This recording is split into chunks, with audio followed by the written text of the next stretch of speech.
your girl, Miss Honey Jane. We are back with another episode of Tipsy Table Talk. And this week, as I stated before, I will have none other than my sister, my friend, my bestie of all the fucking besties, your cousin. Kiwi Miora, baby. What's good, y'all? Yes, we got Miss Kiwi Miora in the building, bitch. Let me tell you something. This was something that I fucking anticipated on doing. Like, I felt like I needed to sit you down in the fucking Tipsy Table Talk chair. You know I felt like here. Yes, like I feel like you were somebody that I felt like you one of my biggest supporters, as I am one of yours. Okay. And I feel like this was something we needed to do. Have a sit down chit chat of us, because I feel like people have a perception of us. That's not what it is. Right. We are not those girls. And I feel like they need to know that we are not those girls. Right. So we're not no friendly ass bitches, no. We cool though. We cool as fuck. Yes, you know? It's always a vibe. Good vibes. Because I think people felt like when I moved from Atlanta and y'all stayed, it was a beef. Right, it was no beef. The move from Atlanta for me was deeper than what people felt like it was. But child, that's neither here nor there. We'll get into all of that. It's okay. Okay, so my thing is, how was life for you in Atlanta? First of all, Life in Atlanta for me was good. I feel like, you know, it was something that we needed to do. I'm glad that we did it early. Yes. We did it young as hell. I moved to Atlanta 18, y'all, like fresh out of high school. You know, I initially did go. Right, I was 18. So I went for college and shit, you know, at the Art Institute. Shout out to AIA. Okay, period. You know, and it was an experience, you know. I did everything that, you know, I wanted to do. You know, I wasn't afraid to get out there and, you know, do the modeling and on set and shit like that. You know, really positive, good shit. And it was just a good vibe. Like, growing up in Atlanta as a young adult child, you see a lot, you learn a lot. You know what I'm saying? But it was a vibe. Coming from where we come from, yeah, that was definitely it. Yeah. What about you, though? Like, let's get into it. What about you? What's Atlanta, for me, it was an experience for me. Mm-hmm. Because, I mean, we both were sheltered church kids. Mm-hmm. Yes. And I feel like people have a stigma on church kids. They feel like we're supposed to be this way. Right. Everything's supposed to be so fucking on the straight and narrow. Like, right. You already know how it was for us when we moved away. You know we got a lot of blessings to go. Right. But we also got a lot of backlash. Like, oh, well, we don't want them to be like this when they come back. Yeah, and I think it's because a lot of people have this misconception of Atlanta, like, oh, Atlanta just, you know, child, full of wrongdoings and all this stuff. But I feel like Atlanta is the Black Hollywood for one. Yes. Any black creatives, if you trying to push something off in the creative field, Atlanta is where you want to be. And we are creative individuals. Yes. Videography, photography, modeling, any type of field like that, Atlanta's where you want to be. And I definitely feel like, you know, just being down there, being able to network with people and, you know, have those connections forever. Mm-hmm. That's like a lot of people would not have those opportunities. And it's all in how you make it. Yeah, we party, we turn up, we had our fun. I've had fun. But, you know, we definitely, you know, we had fun, we did it, you know. It was cute. It was cute, yeah. I mean, but like I said, when we moved to Atlanta was a very pure place. Right. It's not in the state that it's in now. It's not. It wasn't. There is because of the simple fact, to me, we was there Uber days, and right. When Uber and Lyft had just got started, and DoorDash wasn't even thought of. Right. I think Cash App wasn't. It was a figment of the imagination. Right. I think Cash App started a year or two after we moved there. Yeah. Like, and I feel like what the fuck? Like, Atlanta was a dope ass place when we moved there, and it's not what people try to make it out to be. Yeah. To me, but to me, when COVID came, COVID altered a lot of people's mindset. It did. I was watching an interview when the girl was like, basically, if you really sit and you think about it, COVID really made you get to yourself and just sit to yourself and think. Yeah. That's why a lot of people started like literally going crazy, because let me tell you something. One thing in this world is the hardest thing to do is to sit in a room by yourself and just have nothing but you, your thoughts, in nothingness. Right. Because, I mean, I was always taught idle mind is the devil's playground. Mm-hmm. So it's going to make you think. It's going to make you go crazy. It's going to make you, you know what I'm saying, you're going to start wigging the fuck out because of the simple bitch. You're like, damn, I'm stuck in this house. Right. That was a strange ass time for everybody. Yeah. And then when I first moved home, that's around the time when COVID first got started. So it was like COVID was a very tough time. Yeah. I was really, really, COVID was a very tough time, like, for me. So, one of the things that I wanted to ask you was, how was your transitioning from moving from Atlanta back to North Carolina? And then what people don't know is you moved back to Atlanta and moved back to North Carolina. Yeah. How was that for you? You know, it was kind of like damn, you know, because I came back home the first time. The reason why I came back home was because of COVID. Mm-hmm. Shit, to be honest, like COVID fucked a lot of shit up. Everything was at a halt. So it wasn't shit going on. So I decided to come back home, you know, and then enjoyed it. Because moving away from home so early at 18, you know, you realize that you missed a lot of time away from your family. Even at 20. Like, you missed a lot of time away from your family. So when I came back home, it was like, damn, like, and I'm a family girl. Like, I love my family. Me and my family is very close. So it's like, just being able to be here in the facility and just like hitting them up like, hey, what's good? And go see them. You know, that was cool. That was cute. But it's like also at the same time, like, I don't know. It's like I waited about, a good year or two? Yeah. About a good year and a half, year or two. And then I started like, girl, like, I want done. Like, I want done, you know, chasing the shit I was chasing. So a girl went back, you know what I'm saying, earlier the year, January, February. And, you know, I was there, but it just wasn't the same. It just was not the same. Like, I don't know. I just got back there and I just felt like I just couldn't get it. I was very fucking homesick, to be honest. And it just made me feel like... Even in moving in 2015 when we moved, it would be times I would call my mama like, I would cry. Yeah. I would fucking cry because it was just like... It was nothing but me, my mom, and my sister for a long time. Right. And like, you know, you family to me. Right. Reese, that's family to me. So it's like, you know, moving together and living together. Helped out. It was okay, but it was like at the end of the day, like I said, when you get there and you have thoughts, you're just like, damn. Yeah. What my mama doing? And I would call her and I was like, man, I just wish you could just come here.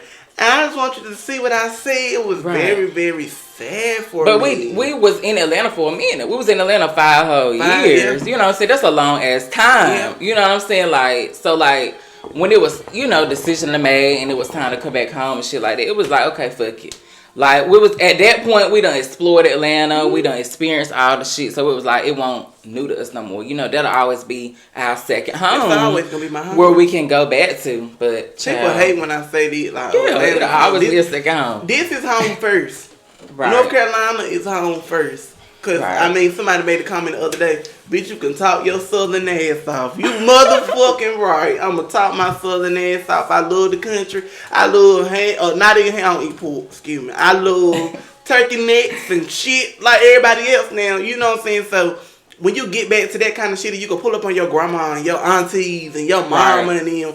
That shit is different. Okay, so, you do music. Yeah. I don't know if a lot of people know that you do music, but you do fucking music, and your music is dope as hell. Real low key. Okay, Summer Walker, I get it. Summer vibes. Yes. It's the socially awkwardness for me. Yeah, slightly. Yeah, you know, I started my little music journey. I'm real low key with it. You know, I ain't really like taking it as serious. When I started music, it was something that I didn't really know I could do. I didn't know I could make music. It was just something I started playing around with. I always been involved in music. You know, I was in the band, coming up in school, played different instruments and stuff. So I've definitely always been involved in music. But as far as like the songwriting and putting music out, child, I would have never thought I would do that. But I treat music like therapy. You know, it's very therapeutic. It's fun. Like, I have fun making music. Yeah. You know what I'm saying? I don't put out music to try to, you know, make it big or just, you know, to try to get an industry. No, like, if that come, cool. But it's really just a creative outlet for me, to be honest. Bitch, I told Josh, we want you to write my song. I still want you to sit there on that fucking notepad. I want me a song. I want you to help me. I'm gonna write you a song. My heart break because I feel like I can't express myself like that. But I feel like people don't understand. Right. I just feel like people don't know. Like I sing too. You know what I'm saying? Growing up in the church, I could sing my ass off, but I've got to a place where when I got back home this time, like moving away kind of shied me away from music. I never wanted to be a singer, none of that. But I know I could sing my ass off if I wanted to. You know what I'm saying? But I still want to sing. I want to get in the studio and experience singing. One thing about music, it's yours. You can do it any way you want to. There is no right or wrong way to make the music. Being different and your creative style is what makes you stand out as an artist. So it's like, you know what I'm saying? Just talk your shit, make it authentic, have fun when doing it. You know, so it's never too late to start. No, you know, it's not. You're true. That's true. You might pop out with a hit sometime. You never know. Pop out with a single. I might have the girls vibing to my music one day. Shit. You never know. But I hear y'all there singing and crying your heart out like K. Michelle, bitch. Period. Yeah. But yeah, I am working on some new shit. I'm just at this point where I'm working on like a full EP. You know, because at first I just dropped out a song here, a song Do we have a title for our EP? We don't have a title yet, but it is coming 2023. I already started. The music is done. You know, the music is done. Y'all let strangers live under y'all bed. I'm just in the process of shooting visuals, so I'm really going for like a visual EP. It's gonna be like about 5 or 6 songs, and yeah, it's just gonna be a vibe. I'm just gonna put out a body of word, and I'm gonna disappear. Like, nah. I got you there for that. I got you there for that. Okay, so how is the guys here versus the guys in Atlanta? How is that here? Like, what is the difference between the guys here and the guys in Atlanta? It's completely different. I feel like with Atlanta, we already know what Atlanta give. You know, it's a lot of members of the LGBT community. Okay. And you know, it's us as girls in the LGBT community. Okay. You know, you come across a lot of guys that's like, you know, more open to it. They used to it, so they're not scared to approach you. At the gas station, like, what's good, mom? You know, what's you cute or whatever. You know, they'll keep getting right there. Oh, what up, me lady? What up? You know what I'm saying? And it's like, you know, obviously, you know, we make it known of our, you know, let them know. I'm gonna tell you right now. Look, I'm not the type that'll shy away from sugarcoat shit. I keep it real from the front. If you seen your baby daddy in my inbox, if you seen your boyfriend somewhere talking to me, he knew what's going on. Because I told him in the forefront what was going on. Right. And he wanted to run it how he wanted to run it. And I feel like a lot of guys use girls like us for a fetish. True. And that's what I feel like I experienced a lot like back in the country. We just say back in the country. NC. Because it's like in the A, it's like you meet niggas like they really want to fuck with you. And be, you know, fuck with you for a minute. And like y'all really like have something going on, vibing. But here it's like niggas is definitely like they fucking with it. Mm-hmm. But being in this country as part in the South, it's definitely like more closed. Like it's not they're not more out with it. They'll fuck with you on the low and shit like that. But it's like anything like that, anything further than just like low key shit. Yeah, you can cancel that. But I mean, I'm chilling. I'm not dating right now. I'm just kicking my shit, having fun. Being safe while doing it. Safe sex and paychecks always, period. Yeah, that's true. I feel it. Okay, so what is your type of guy? I don't know. What's what they say? I ain't got no type. Okay. Nah, like, okay. So off the real, I like masculine guys. Like, I like masculine energy. You know what I'm saying? I can't really deal with nobody that's like soft or the slightest of feminine. You know what I'm saying? Like, child, I'm feminine enough. I don't need you to like, so I feel like that's why I attract I'm attracted to like a lot of like masculine guys. Like it's just, masculine. You gotta be like some type of creative feel, real dope, real chill, laid back. Cause like I got a, upbeat personality. Like I'm ready to have fun, but I need it gotta be a balance. You know what I'm saying? So, yeah, just like chill.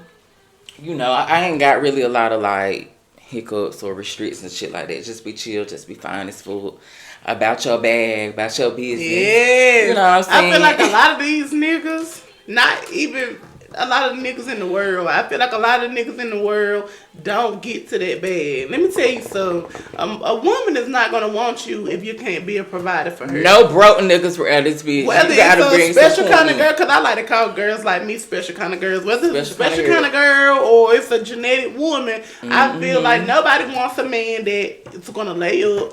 Right. Drive my car all day, drive my gas out. When I get my car, Period. my shit on E. Ain't nobody gonna want no man like that. Like, you have to really bring something to the table. Right. Hell, if not, bring the whole fucking table. Period. And let me bring the motherfucking size and shit. I can come in the meantime, between time, and fill out what's, you know what I'm saying? Right. What is not on the table. So, right. For me, and the kind of guy that I like energy. So come on, energy. Yes. What What kind of energy? If you got a little sass to you, I'll talk to you. If you got some masculinity to you, I'll talk to you. Okay. I like what I like. I like what likes me. Yeah. Because of the simple fact, for a long time, I was considered the ugly duckling. I was the ugly duckling that became this beautiful butterfly. You want no ugly I went duckling. from the ugly duckling to the butterfly. You know what I'm saying? So I got teased a lot. I mean, we all had our glow up. Shit, even I had a glow up. You know what I'm saying? We did. You know, and a lot of people say, like, I look so different now. But it's like, when you actually look back at pictures and shit, girl, woo, the moms did one, baby. You know what I'm saying? This ain't no dress up, baby. This is medication, estrogen pumping through me, baby. Yes. Testosterone blockers. This is real tea. Yes, so a lot of people don't understand it. Like, they think trans, like when you like decide to be trans or trans woman or whatever, because they think it's just like, oh, dressing up and makeup. No, bitch. You have for to some people, yes, but you actually like are on medication and changing like your testosterone and estrogen level. You know what I'm saying? It's pretty. Right. So, and then, I mean, disclaimer, I just recently got back on my medication shit. Since November. Yeah. So, so how was that? Let me ask you this. So how was that like, because you was off your hormone medication for like, what, a year, 2 years? Shit, about going on 3 years. About 3 years. So like, how was that like getting back on the medicine? Like, how your body reacted to it? Like, shout out to Dr. Haven. I know we don't name names up here, but shout out to Dr. Haven. My girl got me together, but my girl was trying to off me too at the same time. She wasn't trying to off my girl was trying to off me low key. She just boosted you up a little bit. Me up. My bitch had my titties sore as hell. I was spreading here to damn Atlanta, bitch. Faster than usual. Faster than what I would normally do. But she got you right though. But no, because she was saying like, damn, basically for you to not have been on your hormones for this amount of years, you really still had a little bit of estrogen in your body. Right. What you say? I held on to the energy. You held on to the energy, held on baby. to what little bit of energy I could hold on to. I mean, because you got to understand, all I hang around is my girls. Right. Which, you know what I'm saying, shout out to my girls because they held me down. Right. You know what I'm saying? They never try to shy away from me or treat me no type of way. Shit, I blend in with my girls. I think sometimes my girls, I don't know if you go through this, but I think sometimes my girls kind of really feel like I got what they got. Okay. So sometimes they kind of put me in situations and I'm like, wait, y'all, I can't do what y'all do. I can't go where y'all go cause some shit could go left. But nah, shout out to my girls though. I feel like they really held me down. Like, and I wouldn't trade my sisters for nothing in the world. None of my sisters, you know what I'm saying? I feel like they would keep me grounded. Cause sometimes I be going through some shit. I can call my sister right now. I'm like, damn bitch, I'm going through some shit. Like, what? You know what I'm saying? They held me down. Okay, so what is one of the things that turns you off from a guy? Like, it's something that you could just say, like, ew, no. I don't want to talk to him no more because he did that to me. Ooh, that turned me off?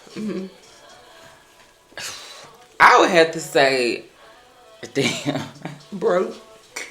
He ain't got no money. Look, y'all, I'm a motherfucking city girl, period. I used to be a hopeless romantic. But honestly, like, fuck that hopeless romantic shit. Like, I'm on my city girl shit, period. If a nigga broke, he can't do shit for me. Like, you know what I'm saying? If I need something, he can't slide it to me, get my nails done, get my hair done. You know what I'm saying? Like, it turned me off. Like, I like a bossed up nigga. You know what I'm saying? So a nigga that, like, ain't got shit, like, You ain't got no car or no house. At least have your own house or your own car. One of the two. You can't, you know what I'm saying? It gotta be a halfway. You ain't gotta have a house. No, you gotta have a vehicle. You got to have one or the other. I'm not coming to pick you up. You got to have one or the other. I'm not coming to pick you up from your auntie house. I'm not coming to pick you up from your grandma's house, and you got to sneak out the back door. Look, and that's the struggle with moving back home. That's what I can say. Like, the niggas in the A, it's a whole different type of nigga. You gonna meet a nigga with his own house or his own car. One of the two. He gonna have something. Back here, it's a lot slower. So these niggas, like, they ain't got that go-getter mentality. So but a lot of these niggas right here.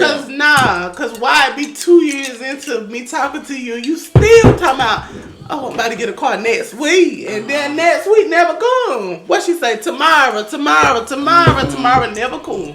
You never go down there, you never get a car. A turn off for me and a guy.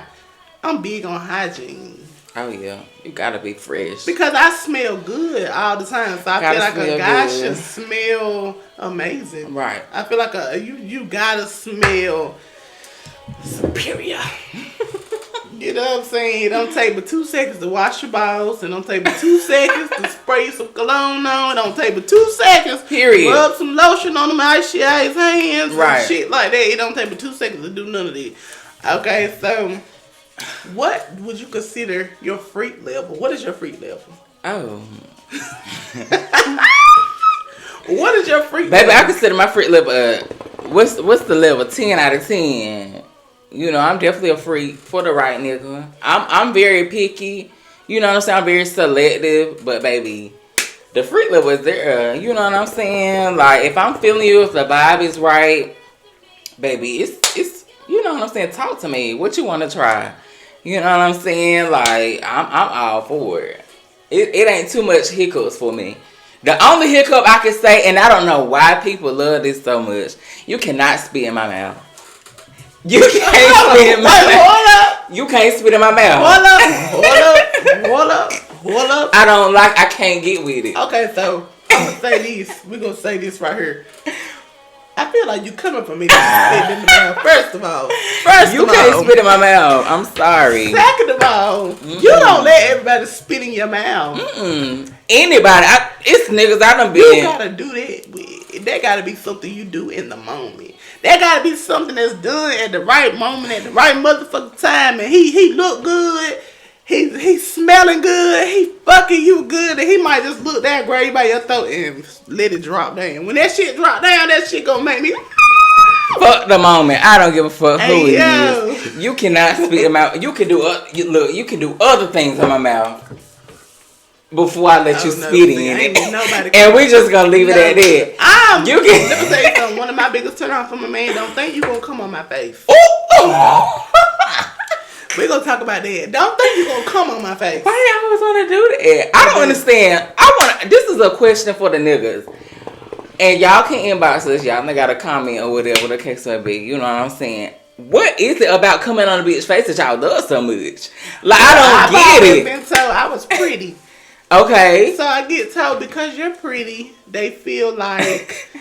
That's just something they want to see, a masterpiece. One man said a fucking masterpiece. That's not a masterpiece. That's disgusting. Hell no. How would you feel? Right. How would you feel if somebody told you that they came on your mama face? Okay.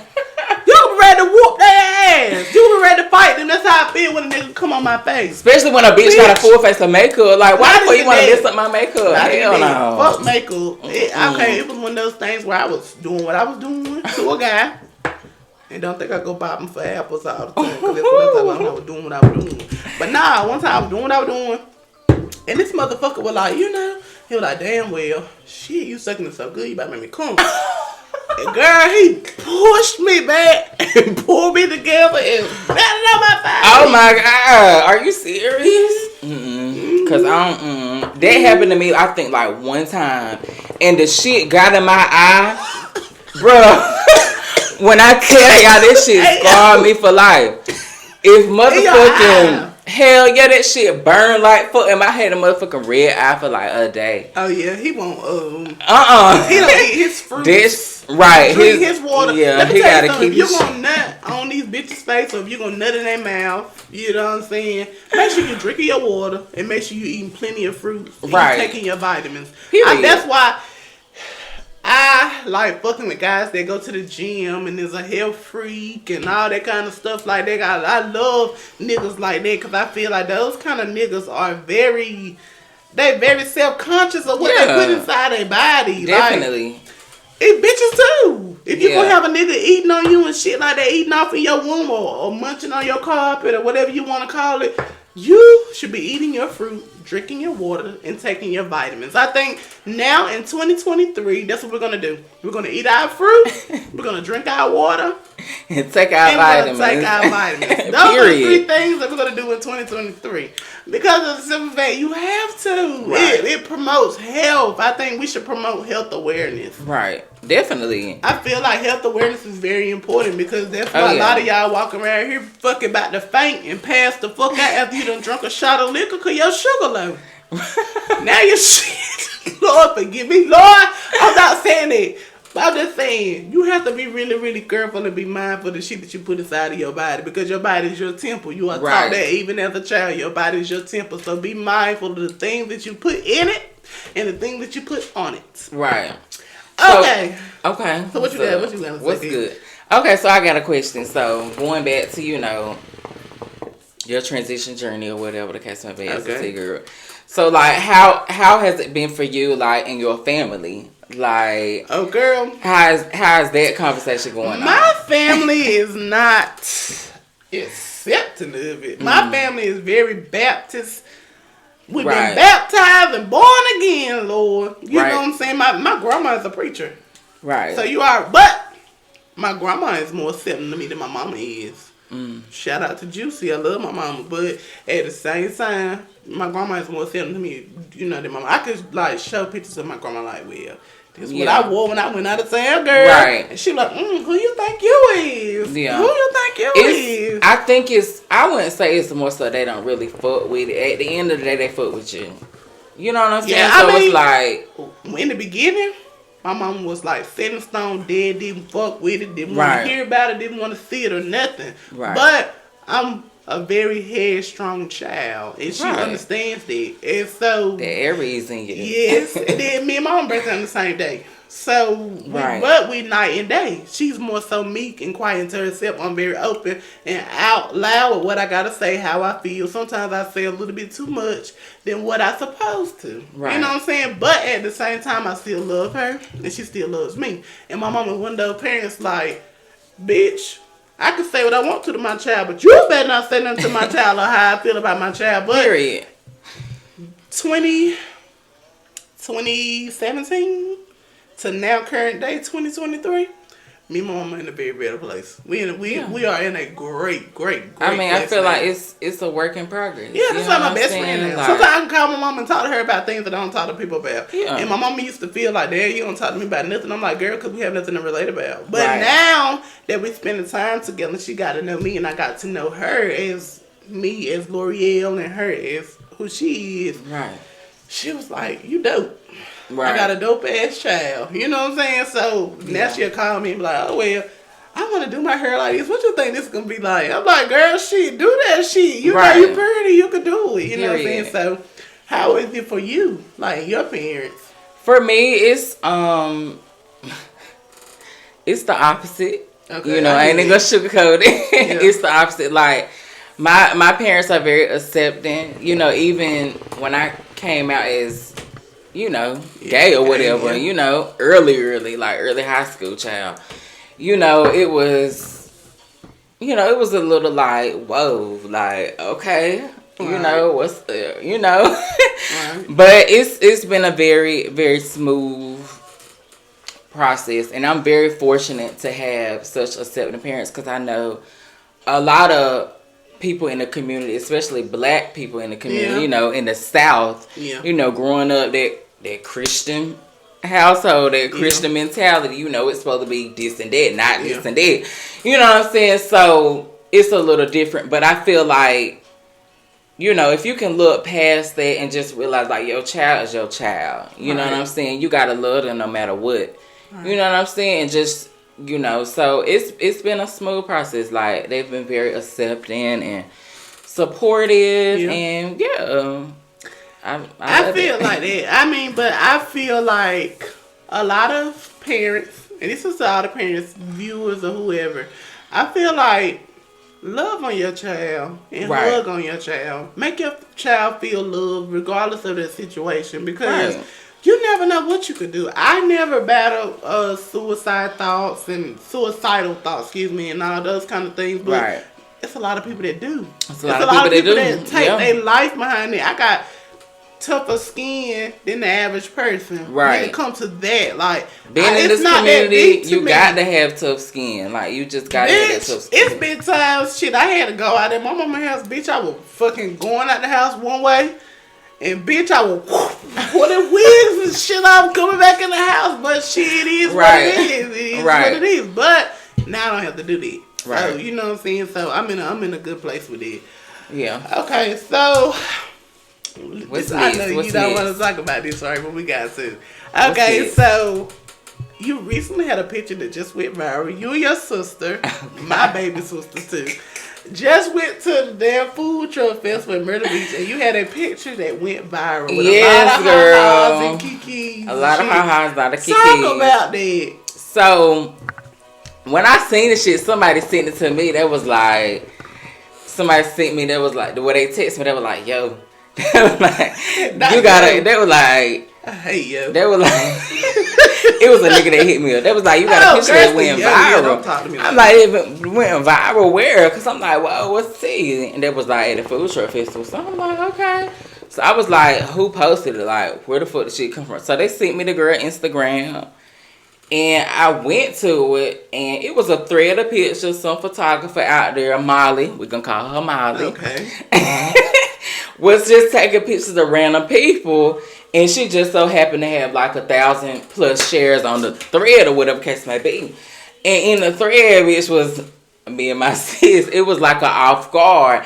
And it's like at first I was like, I kind of felt some type of way, because I'm like, bitch, don't be motherfucking taking no random ass pictures of me. Like, if you wanted a picture of the girl, if you like what you saw, then you should have motherfucking walked up to the girl and be like, yo, like, you cute, I like you. You know, you look cute or whatever. Let me get a picture of you. At least let a bitch pose or some shit. My girl she took her off guard. Like, my sister eyes was closed. So what I will say, disclaimer, she did take a lot of pictures of people, to me, that was in a seemingly fucked up situation. Because I think it was a mixture. It was like a mixture of like photos. She took like 40+ photos. Some of the pictures was like, okay, but I definitely felt like some of the pictures she posted was some shade. Majority of the pictures was fucked up. She got bitches with their mouth wide open. She got bitches, but look, one bitch like she was busting with her nigga. Busting. She got people with crazy ass looks on their face, and I'm just like, child, what the fuck? But anywho, them bitches that was in the lights and ha-ha and shit like that, child, that was just a bunch of bitches that clocked my teeth. And you know what I'm saying? They were laughing because, you know, I'm one of the girls. And they know I'm one of the girls. And child, that was South Carolina. A lot of girls be trying to clock. They be trying to clock. But I'm like, bitch, you couldn't fuck with me on your motherfucking best day, bitch. Because at the end of the day, the bitch know she cute. You know, she stepped out looking cute or whatever. You know what I'm saying? Turn more niggas down than motherfucking Capital One. Okay. Chase, bang, okay. Wow. Period. So it's not that a bitch was like ugly or whatever case of it. It was just a bunch of homophobic, transphobic ass, like small minded niggas clocking my teeth like, oh, this a man or whatever case of it. Bitch, you can call me a man all you motherfucker want. I guarantee you, bitch, your motherfucking man be sneaking in bitches like me inbox on the low and you don't even know it, bitch. Do. Period. So it's like, but out of it, I did say like I seen a few people like sharing or whatever that were like sharing a lot on a positive note. Like saying like, oh, she cute. Like, what is y'all laughing about? Y'all just motherfucking ignorant and all this other bullshit. And I reached out to them. I was like, thank you for your support. You know, I let them know it was me. No, she posted because you went and messaged Molly. What did you say to Molly? I text that hoe and I said, look, I don't appreciate you taking motherfucking photos of me and posting them online without my motherfucking consent. Bitch, you know who you taking motherfucking photos of? My lawyer will be contacting you, and we're sending you a cease and desist, baby. Please don't come for everything in your little shit. Okay, trailer park trash, bitch. But it's okay. Cause you know what I'm saying, she had her comments turned off, and she knew what she was doing. She had her comments turned off and shit, cause she knew she was shady. No, and no, stop right there. Cause cousins, we don't call them. Delete me off your page, bitch. I didn't give you permission to motherfucking post me, hoe. How about that? I'ma find you.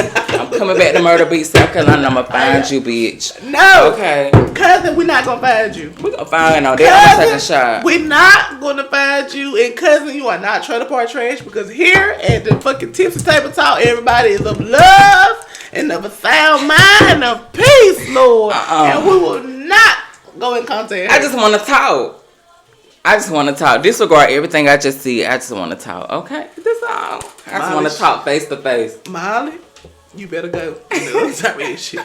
If you see my sister, you better go in the other direction because you're going to have a toe up ass for something with Molly.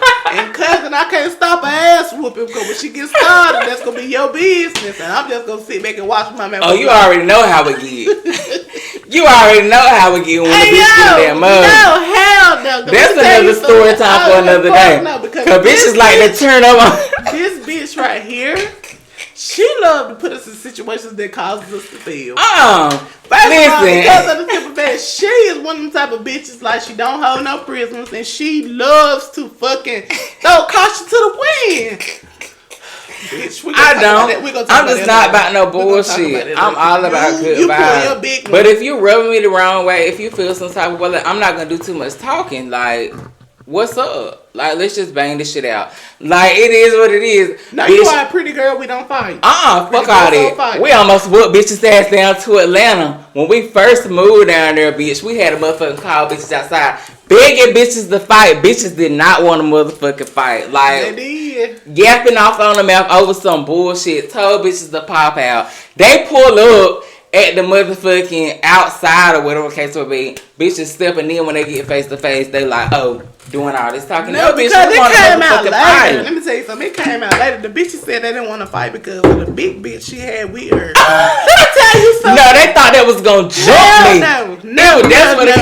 Beef was 1-on-1, but this bitch brought somebody else. Should we get into that now? Should we say that to another day? We'll say that for another Tipsy Table Talk. We're gonna keep it cute. You strong, poodle face, word off shoulders ass bitches. I ain't got nothing to do with that. Let me tell you something. You ugly bitches. Yes, ugly gutter rat bitches. Yeah. Dirty low down ain't shit. Yeah. These bitches look like they brush their teeth and fucking gargle out with toilet water. But that kind of shit. We'll get into that another time. Anyway, I still mad to this day. I still want my one. Okay. Anyway, to each his own. Period. I have loved this episode of Tipsy Table Talk. Yes, this was cute. I felt like we needed to do this because a lot of people need to see. Because it felt like even the other day when you said it, you was like, I'm the motherfucking Mika to your Nikki. Okay, period. You know what I'm saying? I feel like we are the fucking like I feel like we are the type of friends like, bitch, this is over 10 plus. Oh yeah. Not even that. Like, this is my family. You can't tell me the same blood that run through her don't run through me. And if you fuck with her, you better be fucking with me too. Right. Cause she swing with her left, I'm coming with that motherfucking right, and we on your motherfucking ass. Period. But like I said, I'm grateful that you came here. Yeah, this was I feel like this was a conversation that we needed to have. Definitely. I feel like you needed to call the cousins and you need to talk to my cousins because they need to hear a word from you, bitch. Period. Because you are motherfucking great. But nah, I do. I love you, sister. I love you so much. And I'm very, very grateful for where you have came from where you were. Because you know you was a shelter child. Okay. And so to see you blossom into this beautiful woman that you are today, I love it. I love it. I fucking love it. Same to you. And so I think that just brings us to a wrap. Like, give me a hug. Give me hugs. Like, I think that bring us this. I think this bring this episode of Tipsy Table Talk to a wrap. Cousin, let me tell you something. I have enjoyed talking to you. And you was listening to an earful today. I know it was a bit much, but it's all good. So before we close out, I just want y'all to take and just give yourself a big hug. Ooh, and just tell yourself you love yourself, because hug yourself. You love yourself, and I love you too. And Period. This is your episode of Tipsy Table Talk, and this is your girl Honey Jane. I'm checking out. Bye.